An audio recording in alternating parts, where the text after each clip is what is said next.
Jai Shri Mataji, all of you. We'll all collectively bow down to Shri Mataji, then raise our Kundalini and take Bandhana.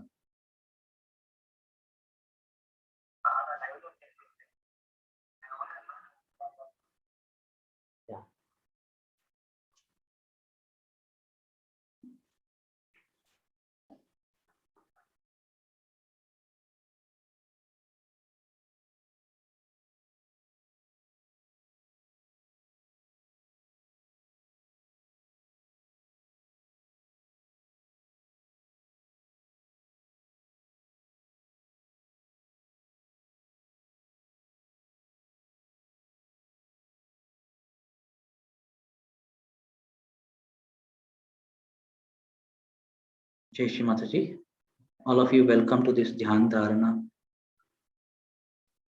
and Samadhi meditation. We will join both our hands towards Shri Mataji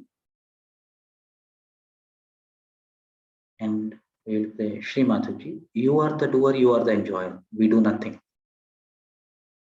We only take the first step and look forward for the collective to take over and for you to take over this meditation. Shri Mataji, this is our humble trial to stay in continuous connection with you and strengthen our connection with you. Jai Shri Mataji. So, just like how we did yesterday, we will have few speeches, and in this, what we will do first step that we will do is revising our self-realization, especially the last step, where Shri Mataji asked us to put our right hand on the top of the head for some time and then the left hand on top of the head for some time. We will do that step a little bit longer so that we can sustain our self-realization and have our Brahmarandra open. Because we learned yesterday that the Brahmarandra opening is basically opening the heart. So we'll do that, and then after that we will do the Prana Mana meditation, because we know that when we are observing, we first observe our thoughts so that we come into balance. Then after that we observe our emotions, which is very highly prevalent, especially in this COVID situation. But Shri Mataji gave this beautiful technique of Prana Mana meditation, where we observe our breathing and then come into balance and surrender those emotions that are building up at the lotus feet of Shri Mataji. That's what we will do in Prana Mana meditation. Then third, after that, there is this simple 2-minute technique that Shri Mataji told about clearing center heart. We will do that. And then the fourth thing we will do today is about strengthening our attention. So we know the strength of a Sahajogi is the strength of his or her attention. So we will use that. The attention is like the Gada of Sri Hanumana. So we will build that strength. Then we will hear a small speech where Shri Mataji tells us that Christ has come to widen the present for us. So we will listen to that speech. So first we will start with observing the last step in self-realization program. Jai Shri Mataji.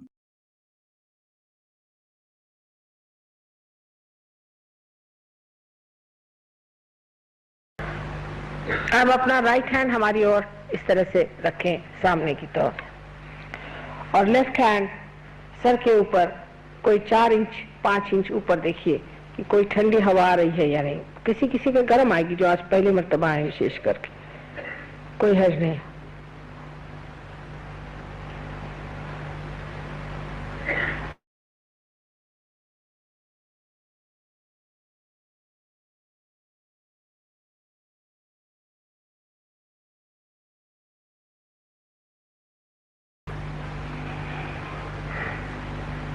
अब इस हाथ को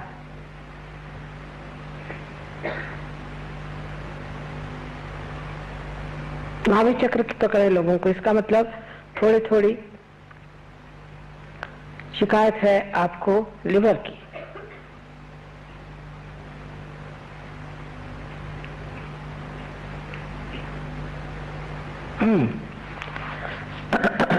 अब दोनों हाथ आकाश की ओर इस तरह से करके, सर पीछे की ओर फेंक करके एक सवाल पूछे कि श्री माता जी, क्या ये ब्रह्म शक्ति है? श्री माता जी, क्या यह प्रभु प्रेम की शक्ति है? क्या ये ऋतंबरा प्रज्ञा है? 3 बार पूछिए।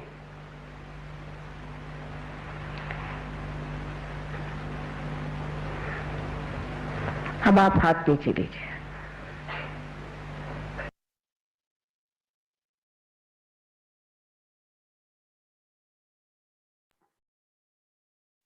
Jai Shri Mataji. Now we will repeat those steps again to open our Brahmarandra more.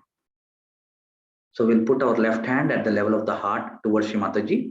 Right hand, we will put it 3 inches above the head. And wait there. Just close your eyes. Observe the vibrations coming from inside the head and hitting your right palm. And also observe the vibrations in the center of your left palm. You would observe that for 1 minute.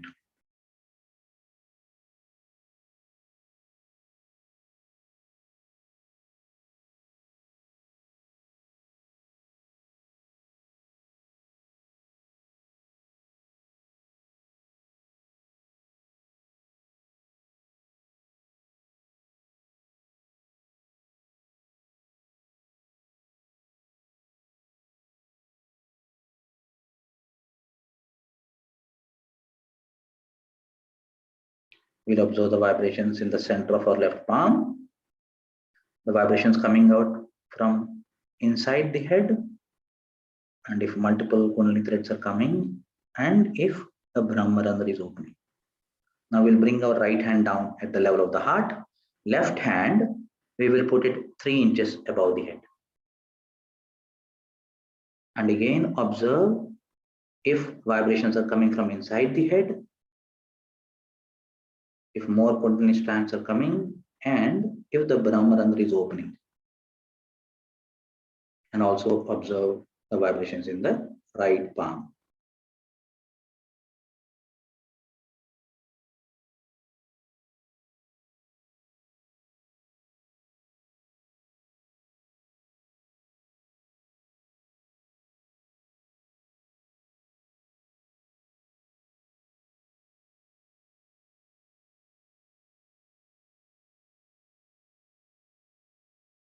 Observe if you're getting thoughts.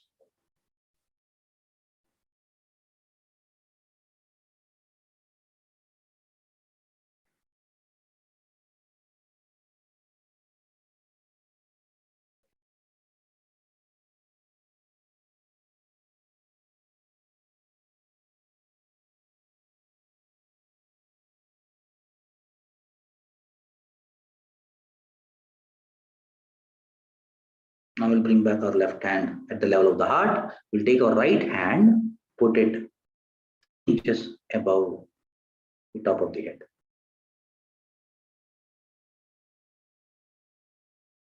And again, we'll wait there for 1 minute, just observing the vibrations that are coming out from the top of the head and hitting our right palm. Also observe if there is a hole, the Sahasrara hole forming in the left palm.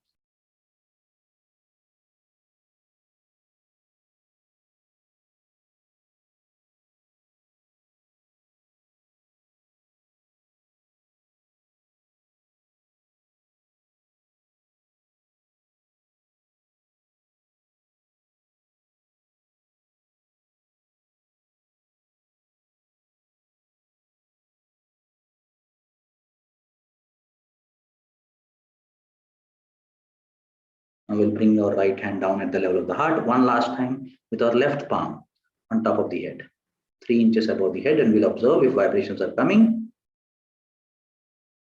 and if the Brahmarandra is opening.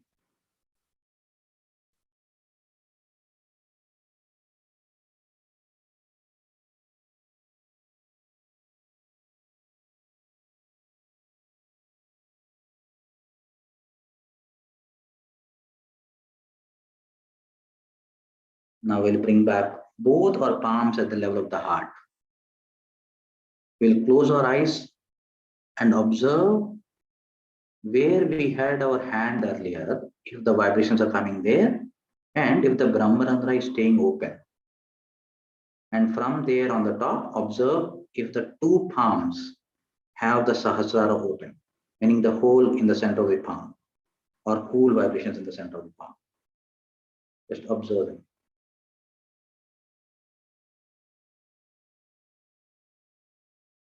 And in all through the program, anytime you feel the Brahmarandra is closing, as Shri Mataji says, it is a mechanical process.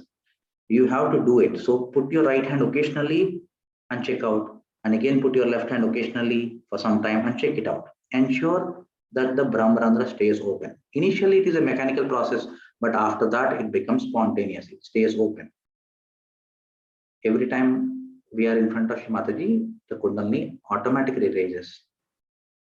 And now in this session, we will build a relationship with our own mother, which is the Kundalini mother inside us. So we'll continue to put our attention on the Kundalini mother where she is. Now with this state of balance in both palms, getting equal vibrations and the Brahmarandra open, we will get into Prana Mana meditation, where Shri Mataji tells us to do three things. First, she asks us to observe our breathing. Then as we are observing our breathing,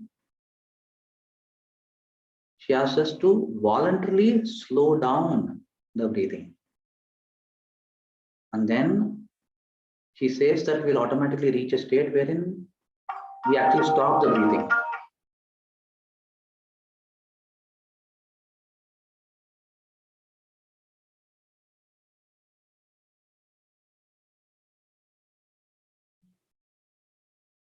So we'll see the Pranamana meditation and do as Shri Mataji tells us to do.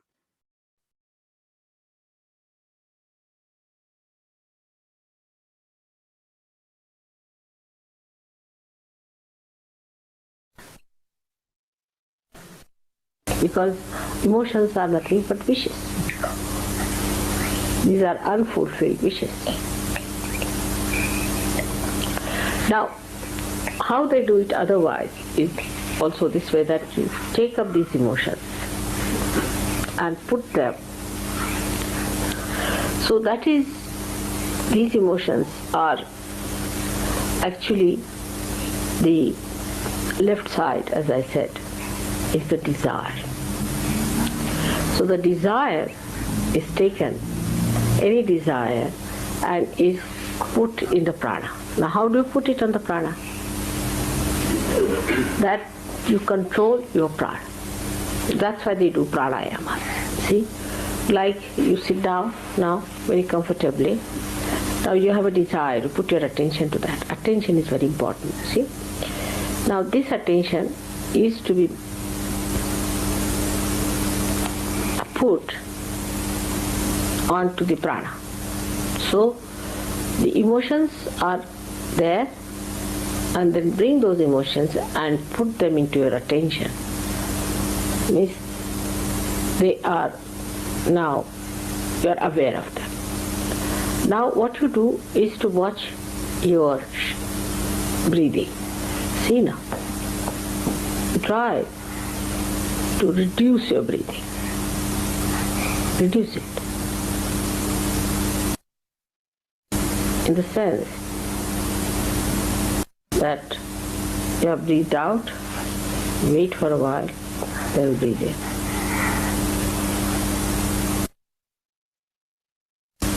For a long time, then you breathe out. So in 1 minute, your breathing will be less than normal. Alright, try that. Breathe in. Now with the emotions, keep the attention on the emotions, you see, so that the connection is established.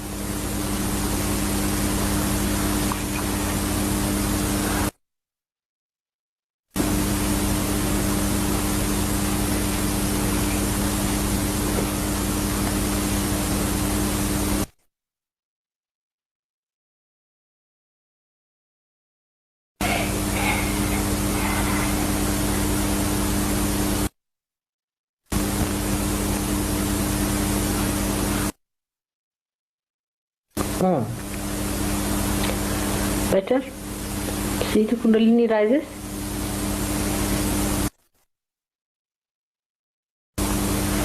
Now, when you are breathing, you find that there is a space in between, which you just leave it vacant.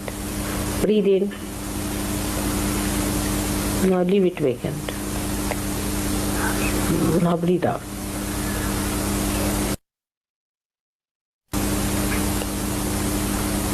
Now leave it vacant.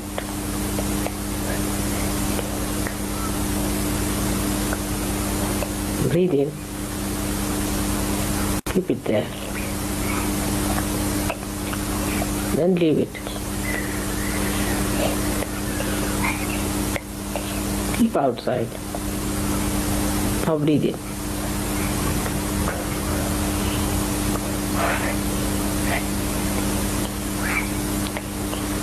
Now start breathing in such a way that you stop your breathing.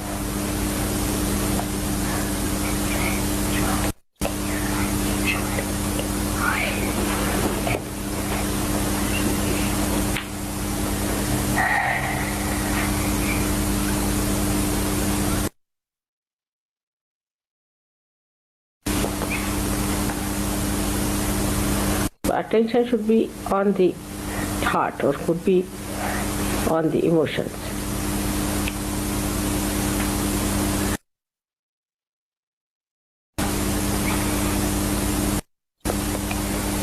Better.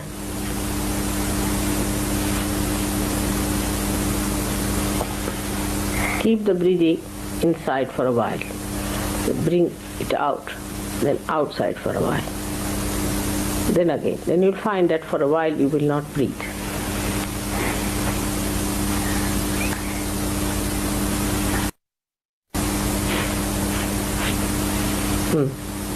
See, you settle down. The laya takes place between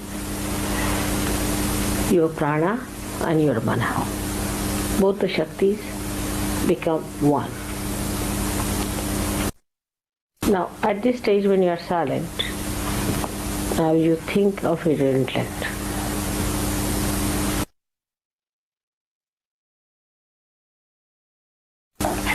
It's lost.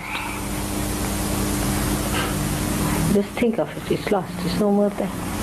So what is happening actually, that this laya, the attention goes into the intellect and enlightens the intellect.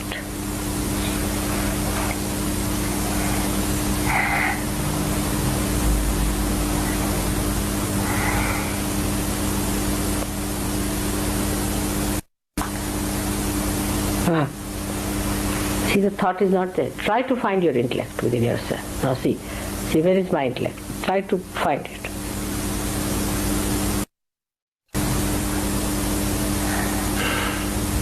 It's not there. It's not working. Again try it. It is working, but it has become the samashti. It's become the collective now.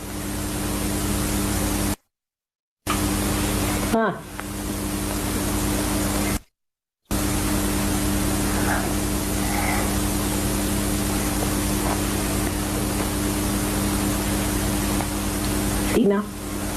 Did you follow that?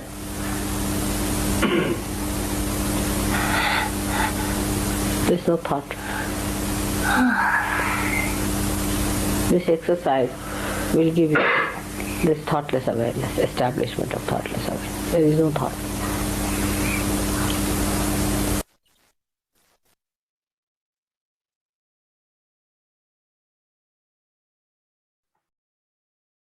Shri Mataji.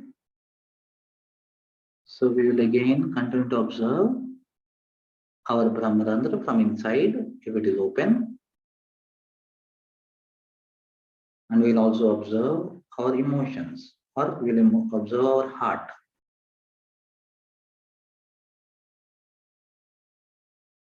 Observe our breathing.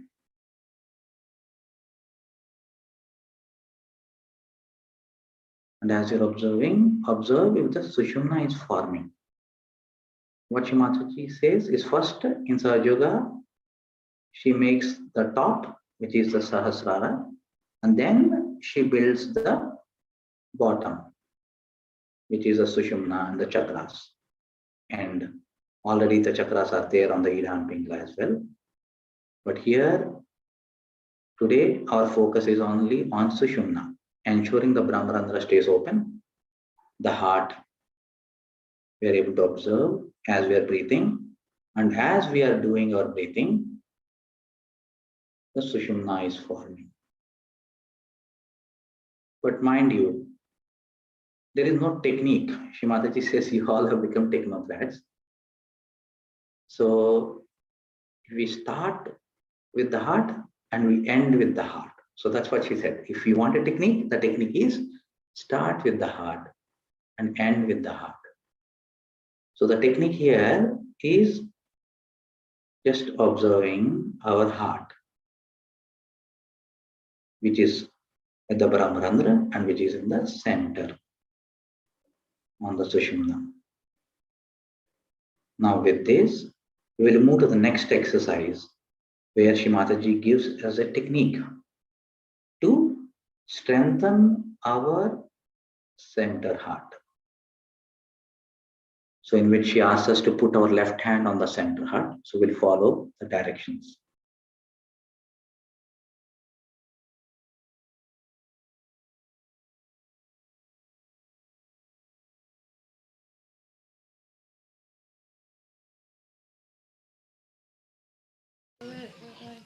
You hold your breath 3 times and think in your heart that I am the mother of the universe. That's all. This has to be corrected. There's a problem there, that's why. Unless you correct this problem, the attention, not only the attention, but even Kundalini goes there. So you have to correct that thing, which I noticed yesterday. You have a center heart, but you have come to Sahaja Yoga now. I mean, few days back, it will get corrected in no time. Right? You have to put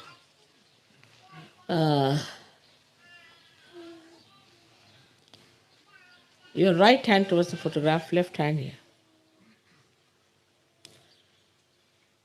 and you have to hold your breath. All of you can do it. Hold your breath and say Jagdamba, Jagdamba, Jagdamba. Now you are holding the breath. So how can you say? You have to think.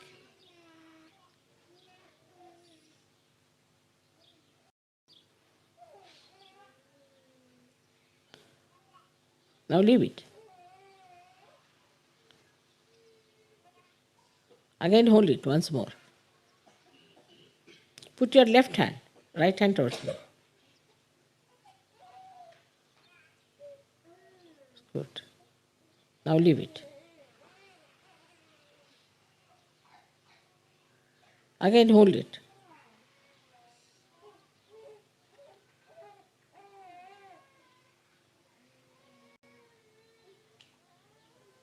Now leave it. All right? That's fine. May God bless.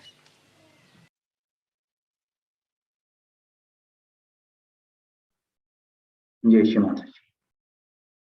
So in previous speeches, we have heard Shri Mataji talk about how the Kundalini itself rises along through the heart. Now, when Shri Mataji is saying that we have to hold our breath, and before it becomes Vani, we have to say it. So, meaning we don't have to say it to the mouth. So, how do we do it? We hold our breath and then let that go, anahad, go onto the Brahmarandra, and through the Brahmarandra, we say it. So, you must have noticed so many times when we actually do Allah Akbar or when we close our ears, we can still hear Shri Mataji. And we hear it through the Sahasrara, like that. Now we are actually saying it through the Anhat, through the Brahmarandra, but with no voice coming out. So we'll do it again with left hand on the center heart, right hand towards Shri Mataji. We'll hold our breath and say 12 times, Ma Jagdamba.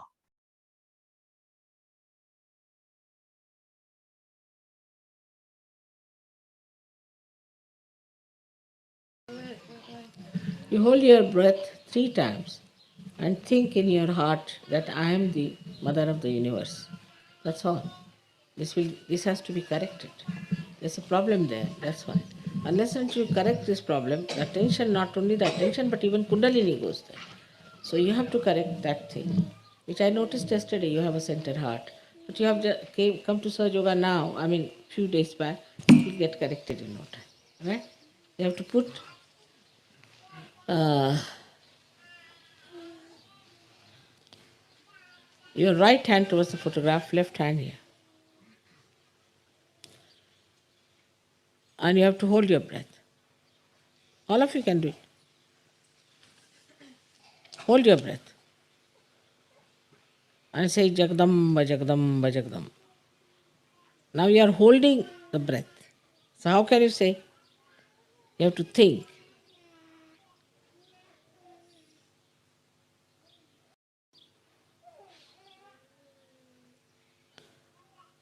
Now leave it. Again hold it once more. Put your left hand, right hand towards me. Good. Now leave it. Again hold it.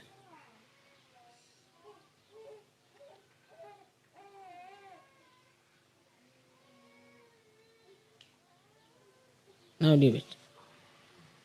All right? That's fine. May God bless.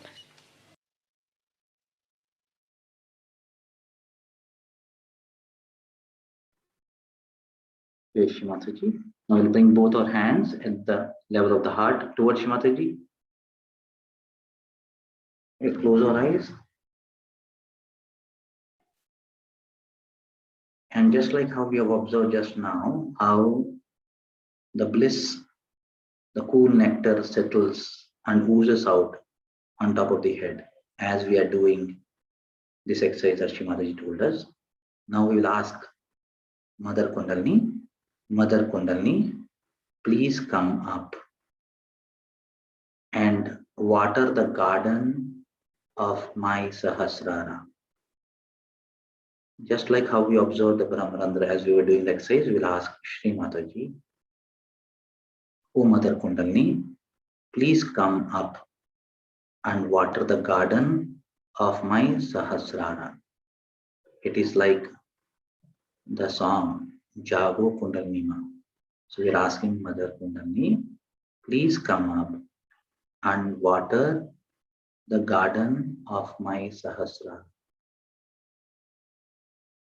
In the Sahasrara, the center is the heart, but there are other chakras around it, which we are asking the Mother Kundalini to come and water the garden of the Sahasrara. And we'll continue to observe the Sahasrara. Mind you, we are only observing. We are not trying to pull attention, just observing.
Now, as Mother Kundalini is watering the garden of our Sahasrara, we will go to the next speech.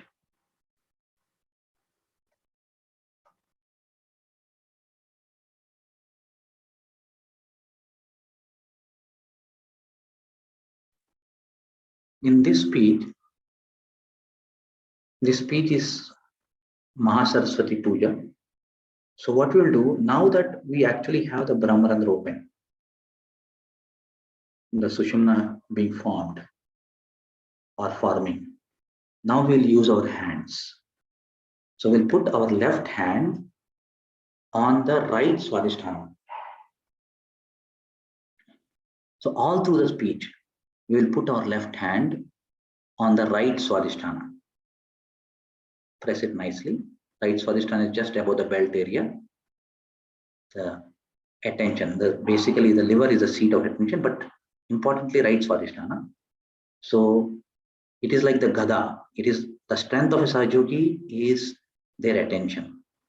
So if our attention is our strength, then we have to make it strong. It is like the gada of Shri Hanuman. So we'll put our hand there all through the speech, with right hand towards Shri Mataji, left hand on the right Swadhisthana, and our attention on the Sushmna, the Brahmarandra and the Sushmna.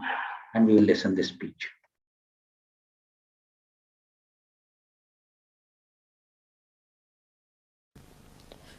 Today I thought we should have Mahasaraswati's Puja would be a good idea. Because we did Mahalakshmi, let's have Mahasaraswati.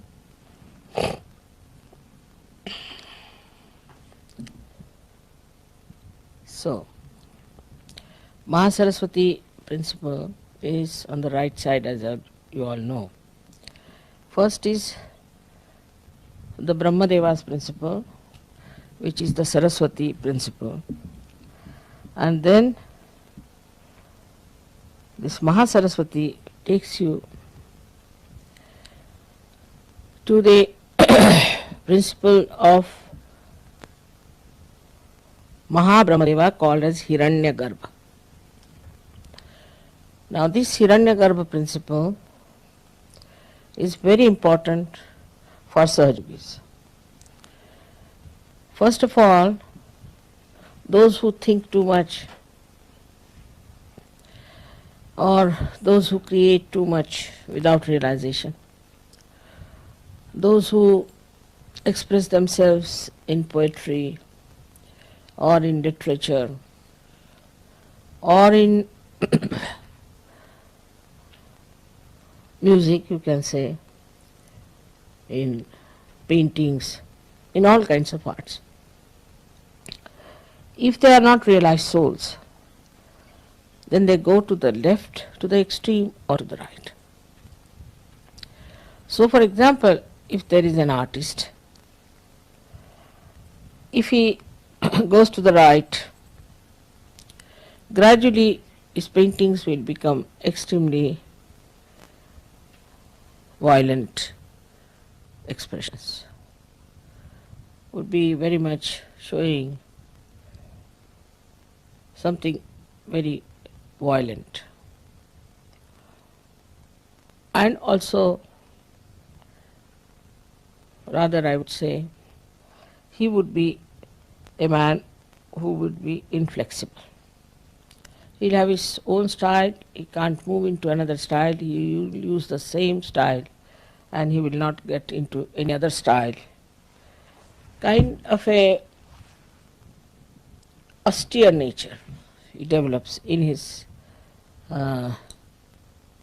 productions, and then when he gets tired of it, then he will take to something you can say like abstract art.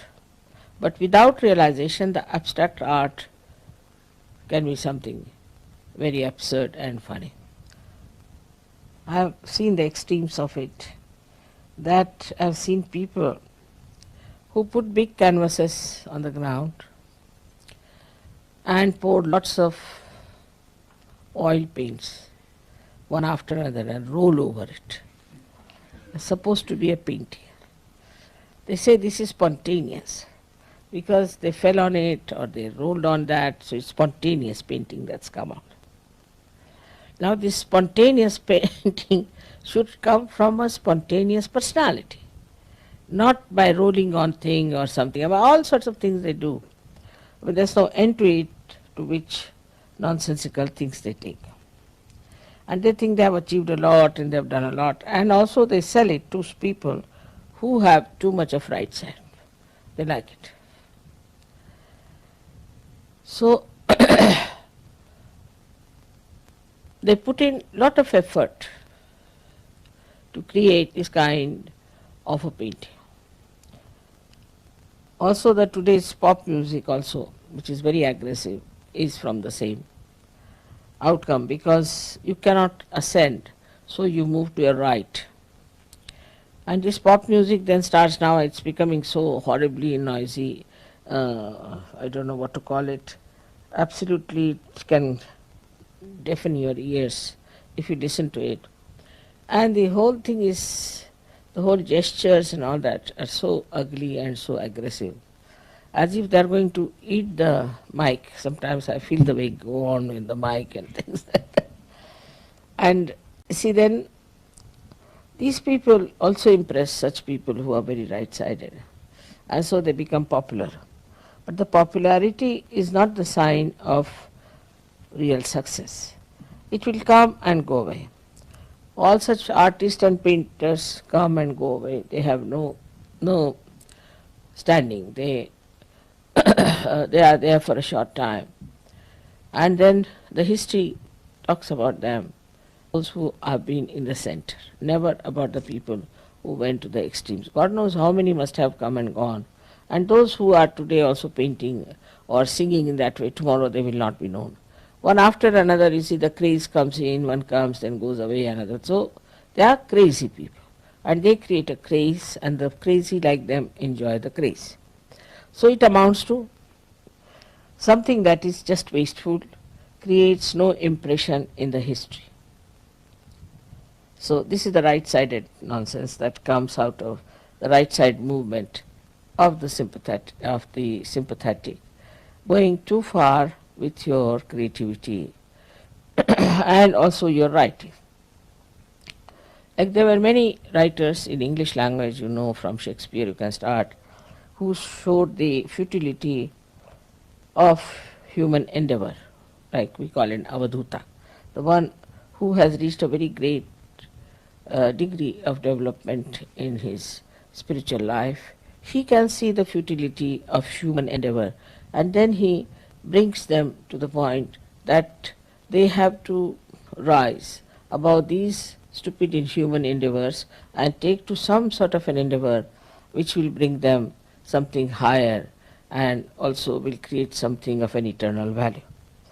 Then also we have, I think in English language I have said, except to Somerset Maugham and all that, the very centrally placed people, also Cronin was, I would say.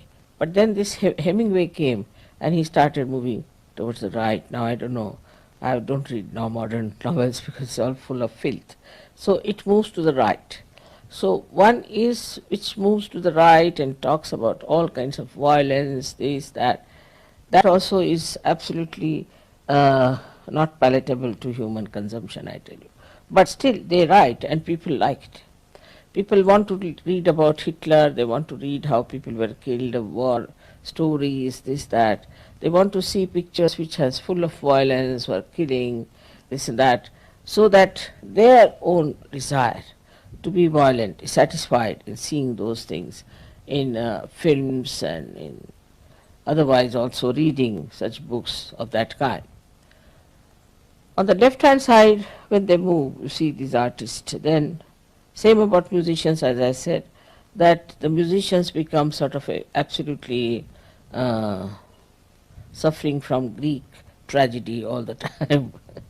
They go on crying and weeping and saying that this is sort of, we have been very sad, and the sadness and the tragedy of life.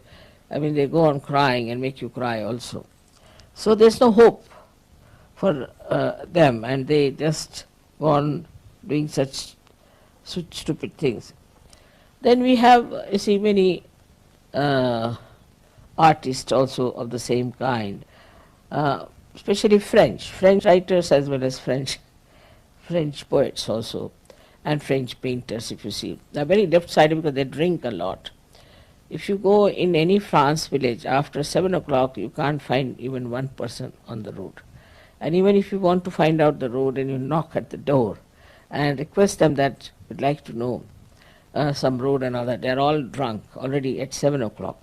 So with this thing they become extremely over romantic type, and they sing songs of romance, have no romance in their life. You see, they just some sort of an imaginary romance they have. And they live in that imaginary world of pain and sufferings, and they have their own ideas about their own romantic models that they formed in their heads, you see, with their left side. So the poets and the writers go to the left side like that, and in, say, for example, in our India, we had those Muslims who used to drink a lot. Then they started a thing called as ghazal, and that ghazal is nothing but crying. Even in certain poets, you see, we have this kind of a thing in the other places, where there were many poets who were seeking God and were crying, "Oh God, when will I meet?" And in separation they are singing. Not in the meeting, not in the yoga, but in separation they sing, "When will I meet you, O God," and all that. And all such people who are still seeking, like such songs going on.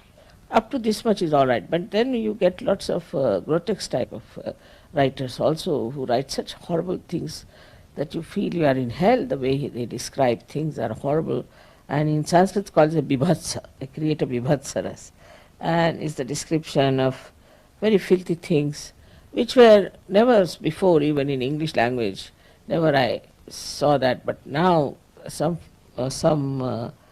books are full of filth and dirt and horrible sex descriptions that you just can't bear it. So all this comes with the left side movement, that because you see society also moves from sometimes to the right, sometimes to the left. So when it moves to the right, they like right-sided things, sometimes they move to the left, they like left-sided. So also there are people with two types of temperaments. So that's how they start appreciating these things, and unnecessarily they believe that they are tragic. As you know about the Greek tragedy, which is a very sort of a fundamental things, I would say, for Western literature, is a Greek tragedy, where a woman marries a man, but she doesn't love her husband, so she loves somebody else, and that tragedy is there. I mean, it's artificially created tragedy that shows that you have married to some man and you should be happy with him. Of course, I mean, if the man is very bad and troublesome and all that, then you can give him up. But what's the use of pining for another man, living with one other man, sort of a thing, as you must have heard about Tolstoy, who was another great realized soul. He's written Anna Karenina, and ultimately he saw that Anna Karenina commit suicide, because what she was doing a wrong thing, you see. So he brought the whole thing so beautifully out, and such an introspection all the time is going on, and also the futility of this kind of a romance that was there. So all this shows to us that there are people at the same time who are in the center. I would say in French writers also, Maupassant was one of them whom I would put in the center. He showed both the sides and he showed the right side also.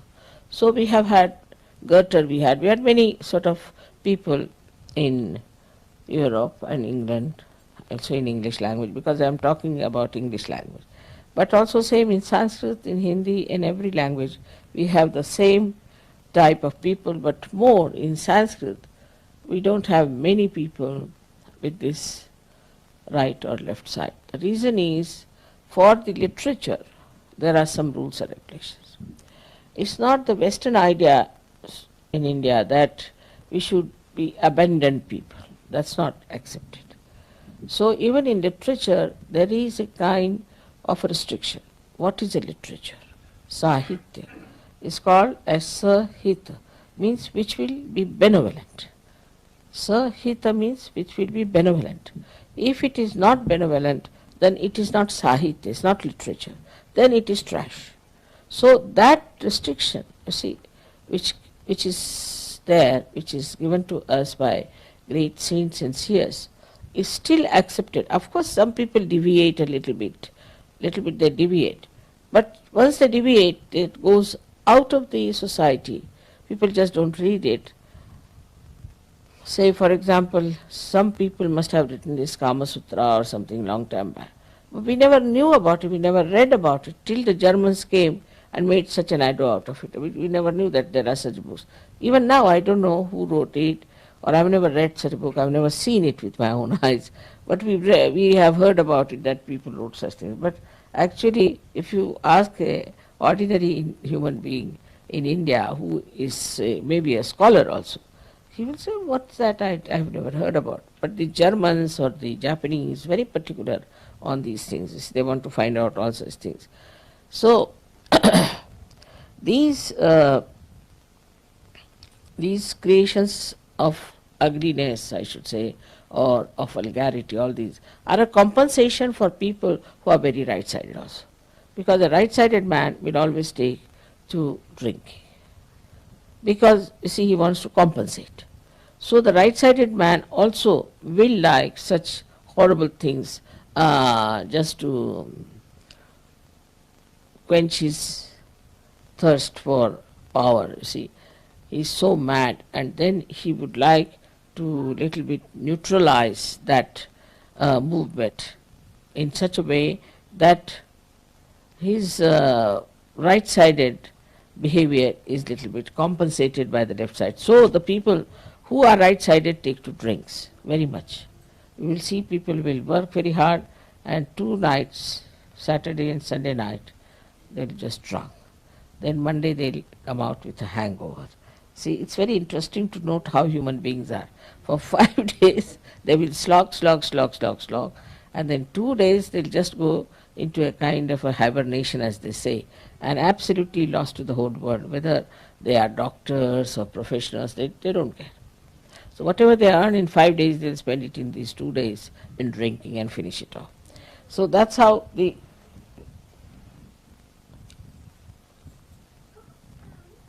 total gain in all that creativity comes.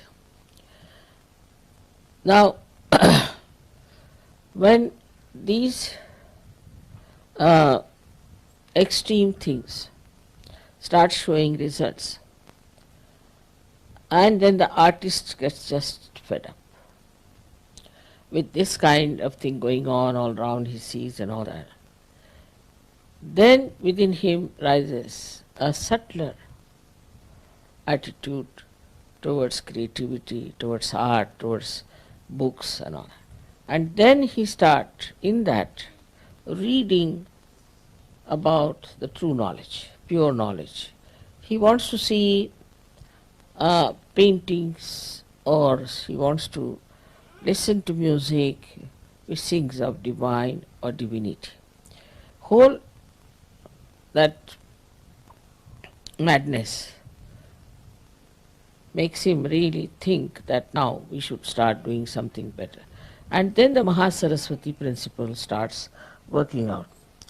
But in that also, when they start thinking of God, they fall into traps. Like, you see, somebody might fall into some sort of a religion. Now, as you know, these religions so-called are just money-oriented or power-oriented. They are not at all, in no way, spirit-oriented. That's the reason when they are not spirit-oriented, what they give people is a kind of a personality which is all mental. You ask them about Upanishads, they will cite verses after verses. Gita, they'll give big lectures on that, hours together. For this Chinmay, you see, if you hear him, he speaks for hours together on Gita. We get tired and bored stiff with his lecture. He can speak about it. But nothing inside. Nothing inside. And whatever they speak has no effect on others also. Because they are not awakened people, they are not connected with the divine. And whatever they do is just mental. So when the Mahasaraswati principle is awakened, you start seeing it clearly that this is mental, this is not the truth. There must be something higher.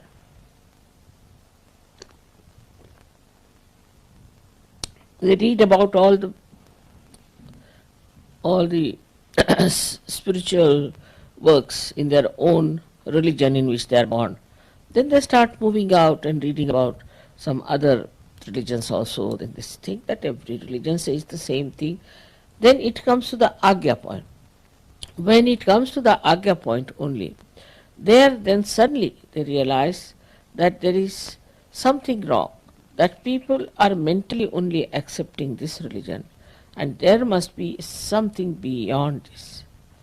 At that point, if somebody gets the realization, he just sticks to it. But this Mahasaraswati principle has to be awakened in all the people who are musicians, who are artists, who are this and that and that. And those who have reached that state, then suddenly they can get realization very easily. I have seen some people, very great artists they are today, but when they came to me first were not at all well known or anything. But when they came to me while singing only they got their realization, just singing. Or there was one gentleman who was just playing tabla before me. I was not so good. All right. And then I was in Pune where I saw him. And in Pune he was playing very well. And I said, he's the same fellow. But somebody said, no, mother, he's not the same. He was not such a great player. I said, all right. I had taken some flowers for these musicians, so I sent it. He came running and touched my feet. Mother, have you not recognized me or what? I said, I have. That's why I brought you the flowers. I didn't know what to say. But the way he had improved now, he is a world-famous tabla player. World-famous. It has happened with many others also, with the Sarot people, with the star people. So many people have achieved a lot. Musicians, they, after coming to me, they have asked me that please do something that we should be able to enhance our creativity. I just take to search, that's all. And when they were awakened, very surprisingly, today most of them are very well-known musicians and very famous in India.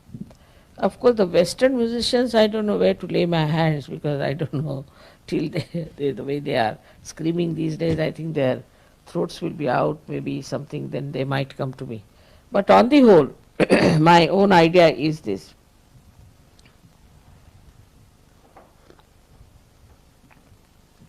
That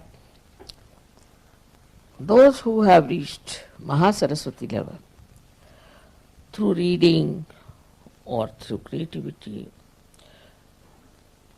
but through writings or anything, when they reach a certain state of Agya, then either they get disappointed, go to the left, and absolutely think that this is all useless. Or else, if they get realization, they become really very dynamic artists, very dynamic writers, and people who are creating something of an eternal value. So many Sahajogis who have never spoken on the stage, who have never been on the stage, they said we had a fright for the stage. They all, surprisingly, now have become great orators and speak very well and know so much. So, this is the Mahasaraswati principle.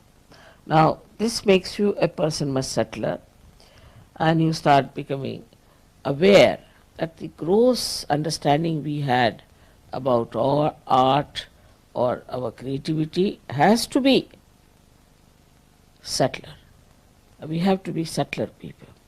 And then such writers only appeal to people who are subtle. Like William Blake was regarded as a mad poet. I mean, in India I never read about him. I did read on my own, but in the colleges, university, they never had William Blake, or in any book as such there was no William Blake. But when you go to these people and talk to them, there was one called Munro fellow. He has translated Gita into English. He's a very wonderful person. He is actually, I think, he's Italian. He lives now. He's no more. He lived in near Cambridge. I went to see him. He was very anxious to meet me. And when I went there, you'll be amazed. He did my arti, and he said a mantra in Sanskrit that, "Oh God, you have come to my house. What have I done in my previous lives that you are in my house?" Such a beautiful poet, you see. And he said in Sanskrit language. He was a master of Sanskrit. So I asked him, from which book you have taken this couplet? He said, I have composed it myself. So beautiful it was. And then he said certain things from Gita and all that. And he said, Mother, I don't know, you might be, he was very old that time, he was 8 years of age. He said, Mother, maybe you might be able to change this English, but I don't think I have done anything. Even when I translated Gita, they are just reading only, reading Gita, that's all. So what's the use of my translation? Just like Bible now, they are reading word by word Gita, so finished. What's the use of doing this work? And he was so disappointed with the whole thing. So he said, what will you work out? How will you work out? I said, all right, I'll try. He said, of course, you are there, you are an incarnation. He just recognized me. I know you'll work it out. Wrote a very nice letter to me also. And then he died. But such a nice man, and he suffered a lot. Nobody tried to understand him. He said, I talked to so many scientists and things, and they are absolutely useless and very superficial. So I don't think in this country of England you'll be able to do much. It was a very superficial country. There were at least 20 English Sahajogis with me, and they were listening to it. He said they're extremely superficial, this language is superficial, they don't know about anything about spirit or anything about Kundalini. But he was a very well-read man, very, very deep person. And he told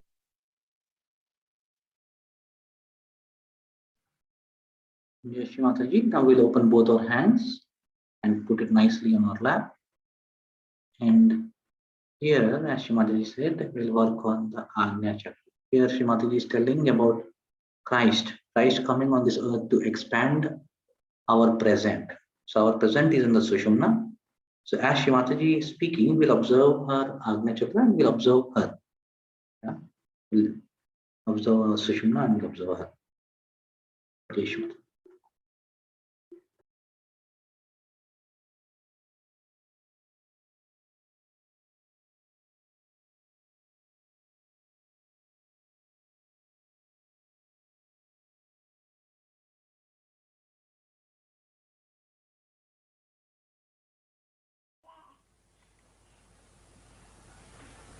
Life's work was very unique.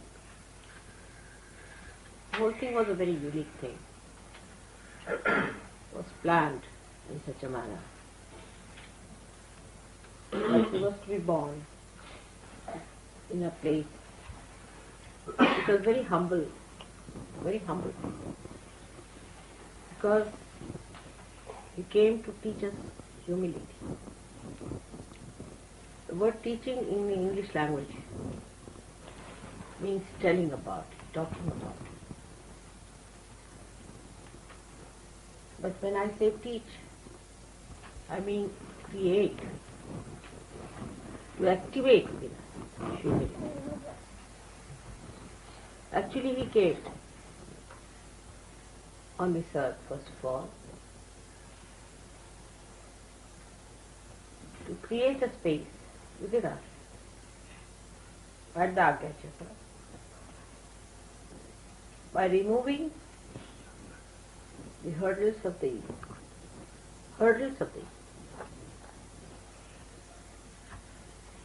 He had to talk of humility that time, because Romans were ruling, and they were very arrogant, very crude,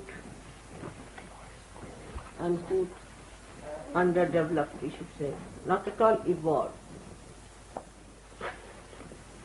So this ego of Romans affected everyone whom they ruled. Because when you have somebody as an ideal before you, and always people see who dominates them, and therefore such person becomes their ideal. So you start imbibing that kind of a character within yourself.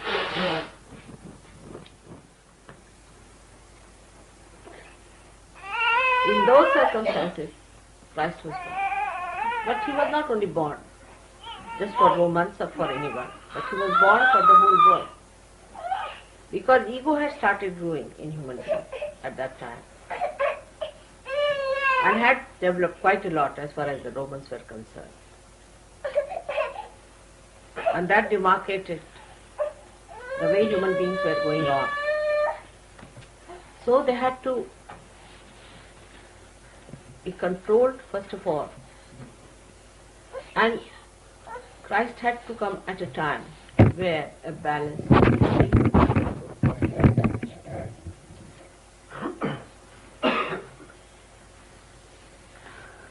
So the first thing that was said about Christ throughout in all this music and songs you have heard now is that peace on earth. He came to create peace on earth. That's only possible when you are in balance. First of all. Secondly, when you are realized. Both things should be. If only you get your realization and there is no balance in you, there cannot be peace. But peace never means in any way is a personality that recedes, runs away from situations, escapes. It does not want to face the reality. Never means that. Christ is pictured very differently from what he was. He was the strongest personality which you have, the heaviest man. And he would not stand any nonsense. Nobody could take liberties with him. But he would not himself take liberties with others. Of course, no question. Extremely compassionate, extremely kind, but very powerful. This is the balance.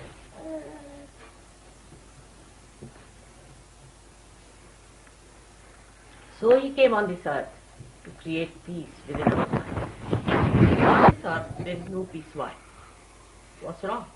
It's only the human beings are wrong. Where is peace? Within yourself. Who is violent?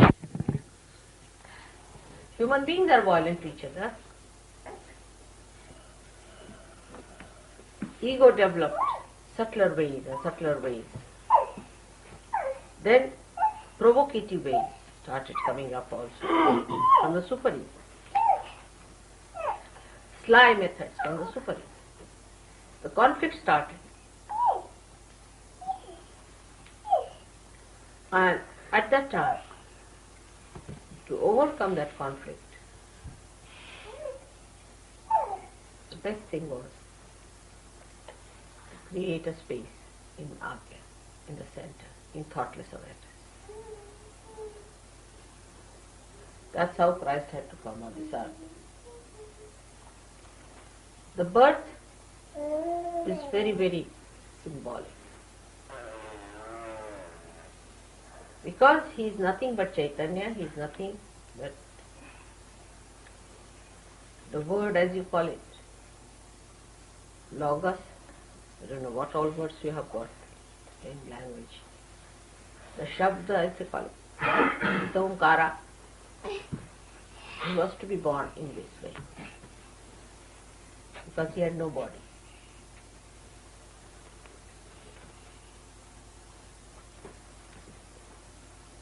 And the subtlest of subtle he had to be. Because the work was very subtle, Sushmna. That's why he was born like that. It's very poetic to see him lying down in a manger. That look at this. Now see, a little child put in the manger, no comfort. And there will be a comfort in a manger. Think like that. All the Christian nations are after their comforts. Aren't we? What we think is not comfortable, it should be comfortable. Christians should never seek comfort. That is one of the messages. of Christ's birth.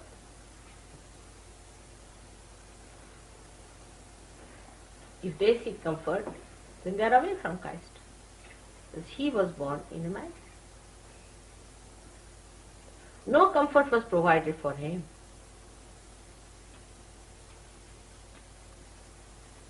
But that doesn't mean that you should assume some sort of a funny habitation. It doesn't mean that also. I mean, I have to tell the other side of it. You see. Copying him is not the way. It's not the way by copying him that you will become Christ, but by imbibing his qualities within you. It's a very, very concrete thing I wanted to tell you today. It's nice to talk of Christ's birth, be happy about it, sing songs, go into a mood like that, but really I tell you, it's a very symbolic thing for all of us to know that he slept in a man. What about Christ within us? You are not going to be happy with yourself, with your being, with your spirit, unless and until you create a manger of very soft thistles.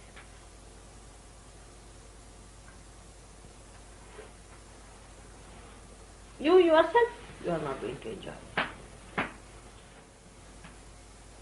We are creating a beautiful manger for Christ. To create the peace on earth. We have to be peaceful. To be peaceful, one has to be humble. This is the message of Christ. Humble. If we become humble, peace will come. Humble is a good word. I don't know if it explains what it means. Humble means not asking for your own comfort, but comfort of others. And Christ came on this earth to expand your present. So Christ, who is the present Christ, today, who is born in you, is to be looked after. Is not the Christ of the Bible, but the Christ of your heart, which is born within you, is to be looked after.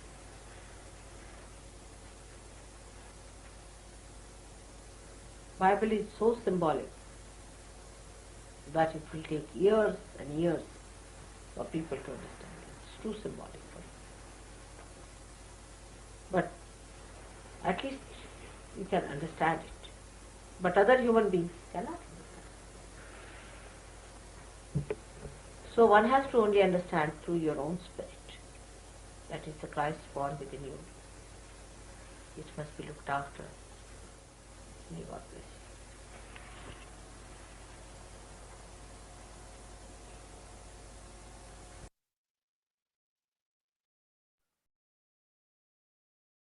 you. Shri Mataji, we will again take our right hand 3 inches above the head and observe. Left hand remains towards Shri Mataji.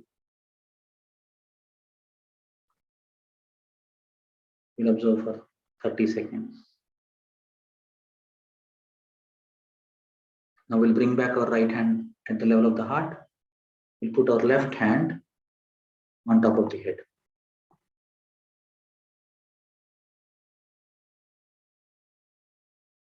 And again observe the vibrations. And we'll bring both our hands at the level of the heart. From top of the head, we'll observe our Sushmna.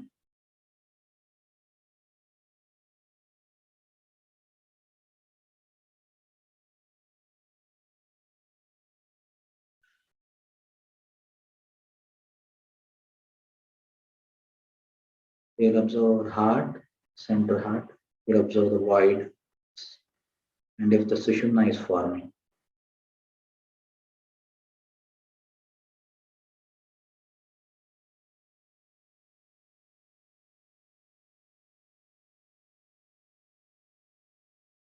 From Brahmarandra, we'll observe the Muladhara. Straight if Sushmna is forming.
From top of the head, we'll observe the Agnya, the Hamsa, the Vishuddhi, the heart, the Nabhi, Swadhisthana, Muladhara, the Sushmna Nadi as a whole. If this pipe is forming,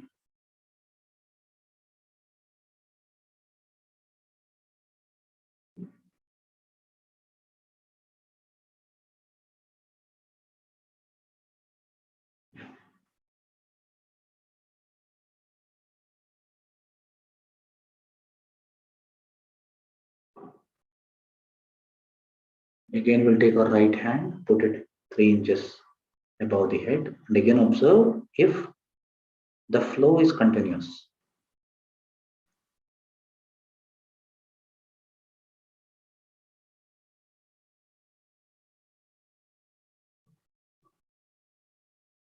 If we are able to station ourselves there on top of the head, I will bring back our right hand down. Again, put our left hand. Now a little bit higher. We can put at 3 inches, 4 inches. Just observe if our attention is able to be stationed there. But observe for a little long time.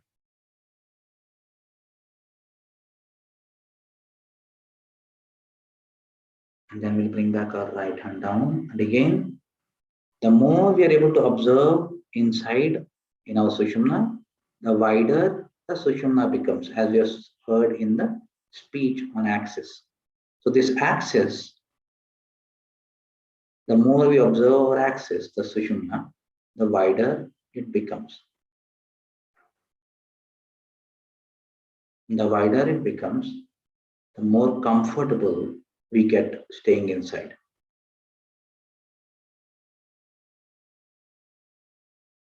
The more comfortable we get staying inside, as Shri Mataji said, once you are on your Sushumna, you're on my Sushumna. So you'll observe, once you're able to observe your Sushumna, the pole extends above the head as well.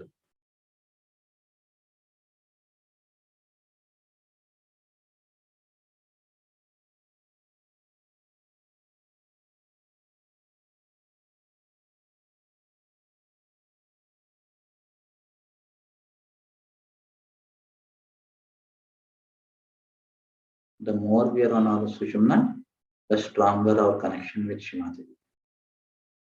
The wider our Sushumna.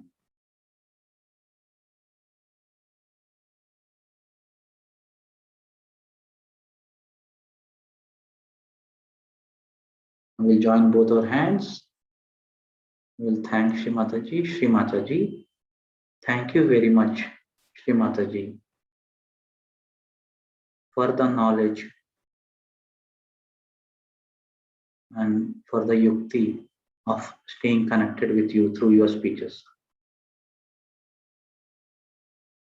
Shri Mataji, we pray for the whole world to get your love and surrender all these emotions, problems at your divine lotus feet.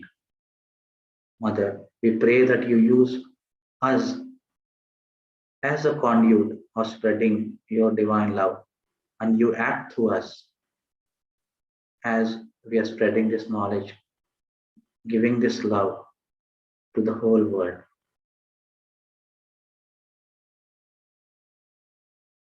Hey Shri Mataji, we'll all collectively bow down, raise our Kundalini and take Bandhan.